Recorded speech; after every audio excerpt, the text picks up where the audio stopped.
Madame, mademoiselle, monsieur, bonjour et bienvenue dans notre magazine « Il était une fois ». Merci d'être avec nous. Aujourd'hui, il était une fois le MOC, le mouvement ouvrier chrétien. Et pour en parler, je suis heureux d'accueillir Christian Kunsch, président de ce mouvement. Christian Kunsch, bonjour. Bonjour. Merci d'avoir accepté notre invitation. Merci pour l'invitation. Alors, peut-être on va commencer par cette question, c'est le MOC, le mouvement ouvrier chrétien, c'est quoi exactement? Le mouvement ouvrier chrétien est une coordination d'organisations, la CSC, la Mutualité chrétienne, qui ont aussi la particularité d'être deux grandes organisations sociales fédérales, puis trois organisations, les équipes populaires, les JOC et Vie féminine, qui sont trois organisations d'éducation permanente francophone. Les JOC, la jeunesse ouvrière chrétienne? Ou c'est un autre nom maintenant? Maintenant, ce sont les jeunes organisés combatifs. Ils ont gardé le nom JOC. Ils ont eu un long processus de réflexion pour que l'appellation continue de parler aux jeunes. Et donc, jeunes organisés combatifs. Le MOC a gardé son nom de mouvement ouvrier chrétien. En quoi est-ce qu'il est encore ouvrier et en quoi est-ce qu'il est encore chrétien? Alors, c'est une question que nous, on ne se pose pas souvent. Elle a déjà été posée, peut-être qu'on la reposera. Pour nous, mouvement, donc ça a toute sa valeur. Nous sommes dans l'action, dans le voir, juger, agir, on pourrait dire voir, analyser, agir, donc un mouvement avec des actions locales, associatives. Ouvrier, parce que nous voulons garder la sensibilité par rapport aux personnes qui ont les conditions de vie les plus difficiles. Et donc, on conserve ouvrier, c'est historique, mais c'est vraiment le sens d'aller vers les personnes plus démunies, moins favorisées. Chrétiens, nous gardons des valeurs auxquelles nous sommes fort attachés, des valeurs de solidarité, des valeurs d'égalité, notamment entre les hommes et les femmes, des valeurs de justice sociale. Et donc nous pensons que c'est fidèle aux racines, même si nous vivons dans un monde où les termes changent, les significations changent. Nous voulons garder nos racines, nous voulons garder les valeurs auxquelles on croit, nous voulons garder les priorités aux personnes qui ont tendance à être plus oubliées dans notre société. Et comment justement est-ce que vous veillez à ce que ces personnes qui sont plus oubliées dans la société retrouvent leur place et leur dignité? Alors, je dirais trois choses. La première, nous sommes un mouvement d'éducation permanente, donc nous voulons partir des réalités des gens, nous voulons donner la parole aux gens, nous voulons les aider à resituer ce qu'ils vivent dans ce qui se vit au niveau belge, au niveau de leur ville, mais aussi au niveau européen et mondial. On veut donner une autre dimension et dire aux personnes, les questions que vous vivez, vous n'êtes pas les seuls à les vivre. Peut-être que vous avez l'impression qu'il n'y a qu'à vous que cela arrive. Non, non, on va vous dire qu'on peut se battre avec d'autres, on peut être solidaire d'autres, ça va renforcer l'action. Une action de formation importante, je l'ai dit, le voir, analyser, agir, avec par exemple l'ISCO, l'Institut de culture ouvrière, ou la FOPES, que nous organisons avec l'UCL. Donc des actions de formation, mais qui peuvent être aussi des campagnes annuelles, des campagnes au niveau régional, au niveau francophone. Deux, nous avons une action d'insertion socio-professionnelle. Et donc, nous essayons que des personnes qui sont fort éloignées du marché du travail puissent retrouver des chances de pouvoir s'insérer et, au travers de ce parcours, de retrouver une dignité, de ne pas être tout le temps quelqu'un qui est exclu, qui va vivre isolé, qui a tendance à se renfermer sur lui. Non, fait partie d'un groupe, trouver une formation qui permette de mieux redémarrer. 3, une action politique. Il nous est demandé, par rapport à des thèmes qui sont transversaux à l'ensemble des organisations du MOC ou à certaines d'entre elles, de pouvoir confronter les points de vue et donc d'avoir une réelle parole politique. Et donc c'est une très grande richesse au mouvement ouvrier chrétien quand, par exemple, sur le thème de la santé, la mutualité chrétienne va dire, ben oui, ça, c'est un peu notre raison d'être, c'est notre raison d'être, la santé. Mais le syndicat, la CSC, va dire, mais quand on regarde en matière de santé, ce sont essentiellement des travailleuses, et nous, on est intéressés par les conditions de travail des travailleuses. Vie féminine va dire, oui, la santé, effectivement, c'est encore avant tout les femmes qui s'en préoccupent les premières, donc nous avons aussi des choses à dire. Et donc la force du mouvement, c'est quand ensemble, j'ai cité 3 organisations, mais je pourrais citer aussi les équipes populaires et les JOC, quand on se met ensemble, on échange, ce n'est pas toujours simple. On essaye de voir quel est le plus large consensus que l'on peut avoir, et dès lors, la parole politique que l'on porte est une parole qui est soutenue par ces organisations et qui renforce notre parole. Si je comprends bien, pour être membre du MOC, en fait, il faut quelque part être membre d'une de ces associations constitutives, ou bien vous avez des personnes indépendantes qui sont également membres de votre mouvement? Donc, votre question, elle est très juste. On n'est pas adhérent du MOC. On est d'abord militant ou adhérent d'une des organisations. Et donc, mais à la marge, des personnes qui ne militent pas nécessairement dans une organisation peuvent très bien participer aux actions du MOC, aux débats, aux campagnes. Mais essentiellement, donc, le MOC n'a pas d'adhérent direct, il n'y a pas une carte de membre du MOC. On est effectivement d'abord adhérent d'une des organisations constitutives. Vous êtes justement président de ce mouvement-là. Aujourd'hui, ça fait combien de membres qui participent à ce mouvement, qui travaillent pour le MOC? Alors, au niveau du travail, donc c'est plusieurs centaines de personnes. Donc, il y a à la fois, vous avez posé la question, qui travaillent, donc il va y avoir des permanents, mais il va y avoir aussi des militants dans les organisations qui vont venir donner un coup de main, qui vont participer, qui vont animer des débats. Donc, hélas, avec la situation sociale et économique que nous connaissons, on a plutôt tendance à stagner, voire une légère diminution dans les effectifs des permanents. Cela reste quand même, puisque c'est notamment au travers du CIEP, qui est reconnu comme organisation d'éducation permanente. Donc nous avons un soutien des pouvoirs publics. Et donc le MOC, en termes de permanents, représente plusieurs centaines, on va dire 400-500 permanents. Mais le MOC, je l'ai dit tout à l'heure, a généré des initiatives, par exemple en matière de formation, en matière d'insertion socio-professionnelle. Donc là, on va démultiplier l'emploi. On va peut-être reprendre l'exemple, vous avez cité tout à l'heure la FOPES. Comment est-ce que vous dites, voilà, le MOC, en lien avec l'Université catholique de Louvain, vous avez créé des formations diplômantes. Ça se passe comment? Vous avez tout confié à l'université, ou bien est-ce qu'il y a un véritable partenariat entre le MOC et l'université? C'est un véritable partenariat. Donc, l'idée première de la FOPES vient du MOC. Nous avions déjà organisé l'ISCO, l'Institut supérieur de culture ouvrière, et on sentait le besoin d'approfondir la formation et de proposer un cycle universitaire. On s'est tourné vers l'Université catholique de Louvain, qui a accepté d'organiser au sein de la faculté des sciences économiques, sociales et politiques une formation, la FOPES, Faculté ouverte de politique économique et sociale, qui est destinée à des adultes essentiellement. Maintenant, avec les réformes Bologne, il y a des possibilités de passerelles pour des étudiants, mais le public premier, ce sont des adultes qui ont une expérience de travail ou d'engagement social, qui n'ont pas les conditions requises pour pouvoir entrer à l'université.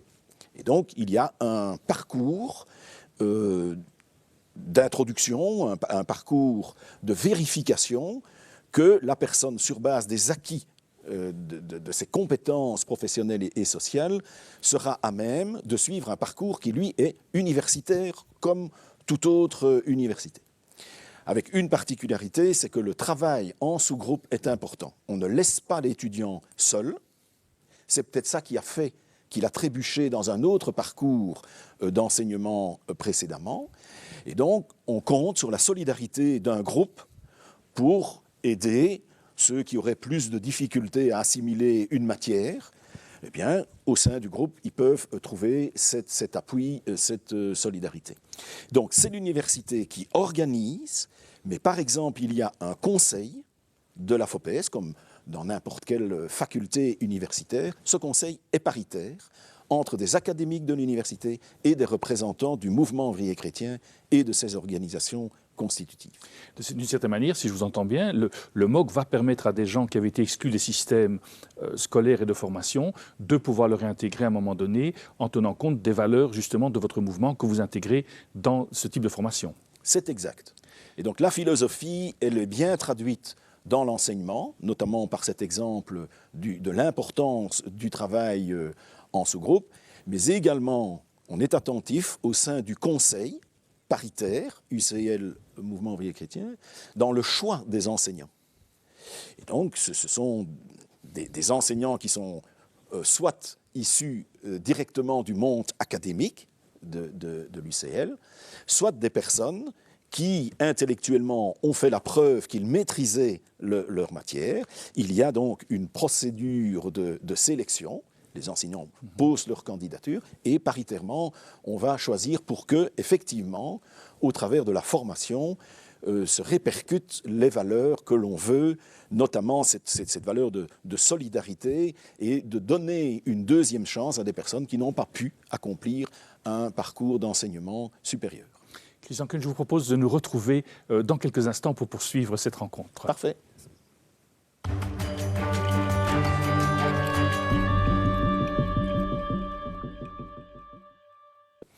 Christian Kunsch, comment est-ce que le MOC se situe aujourd'hui par rapport à la politique et aux réalités sociales?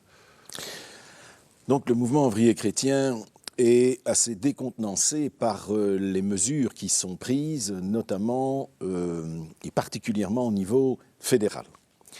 Nous sommes pour la solidarité.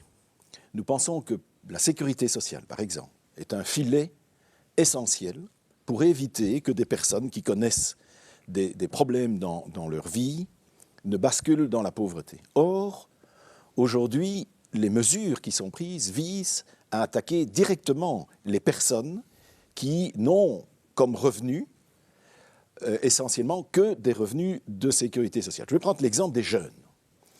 Donc, on a exclu plusieurs milliers de jeunes des allocations d'insertion. Alors, ces jeunes, de quoi vont-ils vivre? Ils vont se présenter au CPAS, qui n'est pas la sécurité sociale. La sécurité sociale, c'est un droit qui naît d'un contrat. Je paye des cotisations sociales. Le moment venu, je peux bénéficier d'un revenu de complément auquel j'aurais contribué au financement. Par contre, lorsque je vais demander le revenu d'insertion au CPAS, on est dans l'assistance. Et donc ça, c'est vraiment quand la sécurité sociale n'a pas pu donner ou verser une allocation. Et donc aujourd'hui, on dit aux jeunes, vous êtes exclus, allez toujours voir au CPS, et au CPS, on dit, ah ben non, vous êtes encore chez vos parents, ben non, vous n'aurez pas droit. Et donc, si on prend cet exemple-là, ces jeunes qui sont exclus, que vont-ils devenir aujourd'hui? Alors on dit, ah non, il faut les exclure parce que, par exemple, ils n'ont pas un diplôme suffisant. Et donc ça va les forcer à terminer les études secondaires au minimum. Faux. Interroger, je crois que les pédagogues sérieux vont vous dire ce n'est absolument pas cela qui va faire que les jeunes vont terminer leur parcours. Il faut se poser la question des causes de l'échec scolaire, ça évidemment. Mais un jeune qui comptait sur ce revenu d'insertion pour s'intégrer dans la société, à qui on dit non, vous n'avez plus droit, que devient-il? Nous pensons que beaucoup de ces personnes vont disparaître des radars. On ne va plus s'en occuper. Et même si elles pourraient encore avoir des droits en matière de formation professionnelle, est-ce que la personne ne va pas se replier sur elle-même, ne va pas s'isoler? C'est un exemple. Un autre exemple, les personnes, et massivement ce sont des femmes, qui ont accepté un travail à temps partiel pour échapper au chômage. Elles avaient droit à une allocation de garantie de revenus, donc un complément, parce qu'il faut bien dire qu'il y a parfois des travaux qu'on ne sait pas mener à temps partiel, parce que les horaires sont des horaires coupés, etc. Bien. Aujourd'hui, le gouvernement dit, oh non, on va diminuer drastiquement ces allocations. Quel est le message qu'on donne? Je crains, que les personnes qui sont victimes de ces exclusions ne vont plus être solidaires à l'avenir. Par exemple, on dit aussi que pour des facteurs démographiques, il faut se pencher sur les pensions pour garantir les pensions à l'avenir, même si je pense qu'on est en train de créer une psychose qui n'a pas lieu d'exister.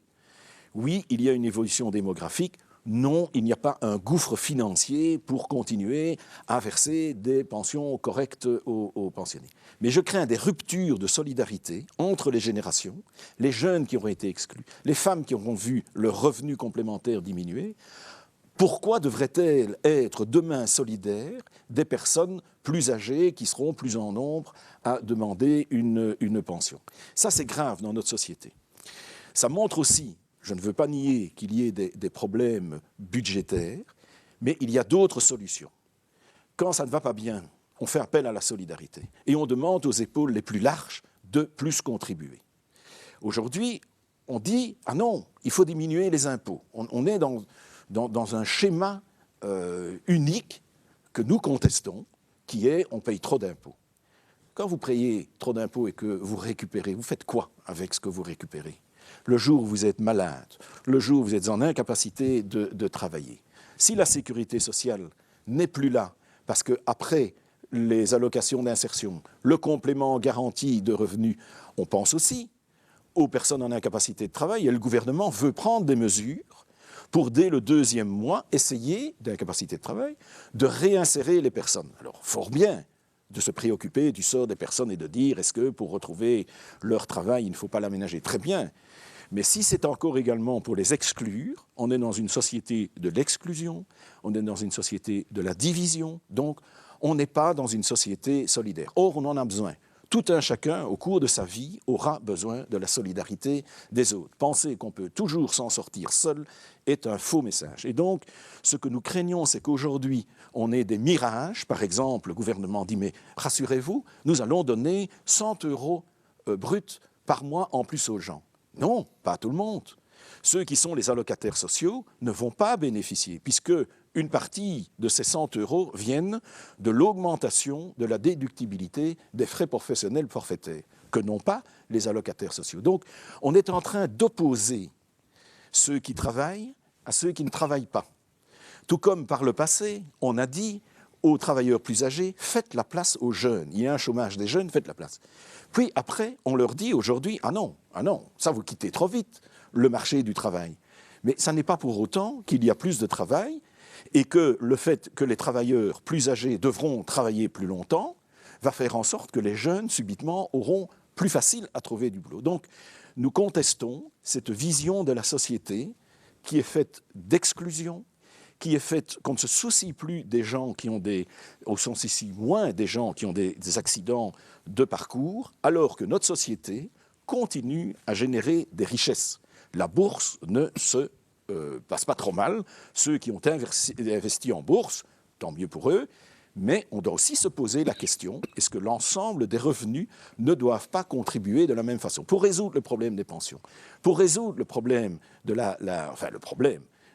garantir une pérennité dans le financement de la sécurité sociale, est-ce que, par exemple, ceux qui réalisent des plus-values ne devraient pas contribuer? Il y a un exemple célèbre, Mark Cook, en revendant son entreprise, il a gagné plus d'1,5 milliard. Lui-même a dit, je ne dois rien payer, je n'ai aucune contribution sur ce 1,5 milliard, je n'aurais pas trouvé anormal qu'il y ait un prélèvement. Et donc, aujourd'hui, la question, elle est vraiment là. Quelles sont les priorités? Est-ce que les personnes qui ont plus dur que les autres, qui sont malades, qui ont perdu leur emploi, est-ce que ces personnes qui sont en situation de difficulté doivent vivre dans la pauvreté? Est-ce que c'est ça l'objectif de notre société? La pauvreté s'accroît. Il y aura bientôt, pour une nouvelle fois, une émission à la RTBF, Viva for Life. On va mettre l'accent sur le nombre d'enfants qui vivent dans une famille pauvre. Et on dit ça, c'est intolérable. Très bien, c'est intolérable. Mais alors pourquoi faut-il des opérations caritatives au même moment où on détricote la sécurité sociale? Et il ne faut quand même pas oublier que la sécurité sociale est un outil remarquable pour la stabilité économique. Quand on verse des allocations familiales, des allocations de chômage, un revenu en cas d'incapacité de travail, une pension, ces revenus retournent dans le circuit économique. C'est de la consommation. Et donc on est dans un cercle vicieux aujourd'hui. On se dit, les rentrées fiscales, elles ne sont pas bonnes. Ah ben non. Si on diminue le revenu des gens, ils consomment moins. Donc il y aura moins de rentrées au niveau des... On est dans un cercle vicieux, alors que si tous les revenus pouvaient contribuer de manière équitable à la solidarité générale, on s'en sortirait. Christian Kunsch, on se retrouve dans quelques instants pour poursuivre ce débat. D'accord.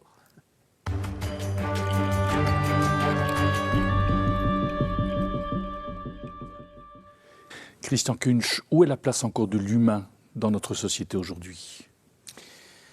La place de l'humain, elle est fameusement remise en question dans notre société. Je vais prendre trois exemples. Un exemple belge, j'ai déjà évoqué la situation des allocataires sociaux et les mesures de restriction prises à leur encontre. Nous pourrions aussi parler du cas de la Grèce, ce qui nous amène à parler de l'Europe, où, après 5 années d'austérité sévère, on en est encore à demander des efforts supplémentaires à la population grecque, également des mesures fortes par rapport aux allocataires sociaux. Et le troisième exemple, ce serait l'exemple des réfugiés. Ces 3 exemples montrent que non, l'humain, il n'est pas à la bonne place aujourd'hui dans les préoccupations politiques et sociales. Je ne dis pas qu'il n'y a pas des mesures qui sont prises à un niveau ou à un autre, mais globalement, il y a des reculs. Ces 3 exemples le montrent. Par exemple, l'exemple des réfugiés. On ne se souvient plus, mais lors des guerres en 14 et en 40, il y a eu des exodes de la population belge vers les pays limitrophes en France et aux Pays-Bas. Est-ce qu'on aurait trouvé normal à ce moment-là qu'il y ait des réactions de la population comme on en connaît aujourd'hui, avec un afflux plus important de réfugiés? Nous ne sommes pas les pays qui accueillons le plus de réfugiés. Ce sont les pays qui sont limitrophes aux champs de bataille qui les accueillent en nombre très important. Pourquoi est-ce qu'aujourd'hui, des milliers de personnes, mais ça n'est pas on ne va pas parler d'une invasion, ce serait un terme totalement impropre. Pourquoi on n'essaye pas de se dire, mais il y a peut-être une chance pour nos populations vieillissantes, on va avoir là du sang neuf, est-ce qu'on ne doit pas chercher à les intégrer, qu'ils apprennent une de nos langues nationales, qu'ils complètent leur formation et aient un diplôme équivalent pour leur permettre de travailler, et qu'à leur tour, ils deviennent contributeurs à l'économie du pays. Et donc, je trouve qu'on surfe trop sur certaines peurs, en oubliant que un des pays phares de la planète, les États-Unis, c'est un pays qui s'est constitué par des immigrés.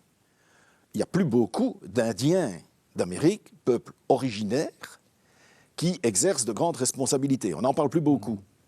Et donc, ce sont d'abord des Européens qui ont émigré parce qu'il y avait la famine en Irlande, parce qu'il y avait des problèmes de pauvreté dans d'autres pays européens, qui ont émigré et qui ont fait la force et la richesse des États-Unis. Alors l'exemple, il est peut-être très, très fort, mais je demanderais qu'on l'ait quand même à l'esprit. Il n'y a personne qui traite les États-Unis de peuple de migrants. Et pourtant, c'est comme cela que les États-Unis se sont constitués. Et donc, la crainte, c'est que le sort que l'on réserve aux migrants, les peurs que cela suscite, mais finalement, est-ce que ce n'est pas aussi les craintes et les peurs que suscitent les personnes qui sont en situation de pauvreté, les personnes qui sont en situation de chômage. Et donc, il faut un sursaut. Le projet, non seulement de notre pays, mais le projet européen, a été un projet d'intégration, a été un projet de solidarité par rapport à des pays qui connaissaient des conditions socio-économiques nettement moins bonnes que les nôtres. On a fait ces efforts de solidarité. Et donc, moi, j'en appelle qu'il y ait un sursaut, non seulement au niveau de notre pays, les autorités politiques ont une responsabilité de ne pas brandir le spectre de la crainte par rapport à la sécurité, mais plutôt de se dire, nous sommes capables d'accueillir, comme nous devons être capables d'être solidaires par rapport aux personnes qui, en Belgique, sont dans des situations difficiles, mais c'est aussi un débat à porter au niveau européen. On voit bien que l'accueil des migrants entraîne des réactions très diverses. Des pays reconstruisent des murs, des frontières de fils de fer barbelés. Ce n'est pas ça le projet européen.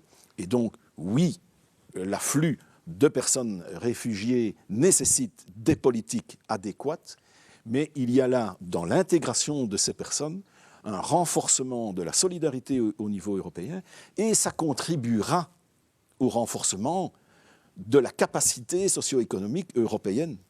On voit bien, et l'Allemagne le dit elle-même, il va y avoir un problème démographique. N'attendons pas que le problème soit là pour se dire qu'est-ce que l'on fait. Et il faut quand même aussi se souvenir que dans toute l'histoire de la Belgique, il y a eu des migrations. Après la Deuxième Guerre mondiale, on a été chercher des Italiens pour travailler dans nos mines, dans nos industries lourdes. Donc l'immigration, c'est un phénomène qui est séculaire. Dans la minute qui nous reste, comment est-ce que vous faites entendre la voix de votre mouvement auprès des instances politiques ? Alors, je l'ai dit, le voir juger, analyser, le voir analyser, agir, c'est de faire en sorte que l'on puisse conscientiser un maximum de personnes, de les aider à analyser la situation et de nous aider à porter, et que donc quand on porte une parole, c'est une parole qui est largement soutenue. Alors comment nous le faisons ? Donc, par rapport aux propositions de loi, nous venons avec des contre-propositions. Nous essayons de susciter des débats, non seulement au niveau fédéral, mais dans les régions, dans les communes. C'est ça la vitalité du mouvement, c'est une culture de l'échange, du dialogue et des débats entre des citoyens et des responsables politiques à différents niveaux. Et nous avons des campagnes dans les différents mouvements et nous les amplifions. Et donc, par exemple, oui, il y a une campagne qui est menée donc, au niveau de la CSC pour se dire quels sont les modes d'action adéquats. La mutualité chrétienne également se pose les questions par rapport aux mesures qui sont prises en soins de santé. Je pourrais aussi citer les équipes populaires. Et donc, non seulement le MOC a des actions, mais les organisations constitutives ont aussi leurs canaux d'expression et d'action, et le MOC est là pour les renforcer et les amplifier.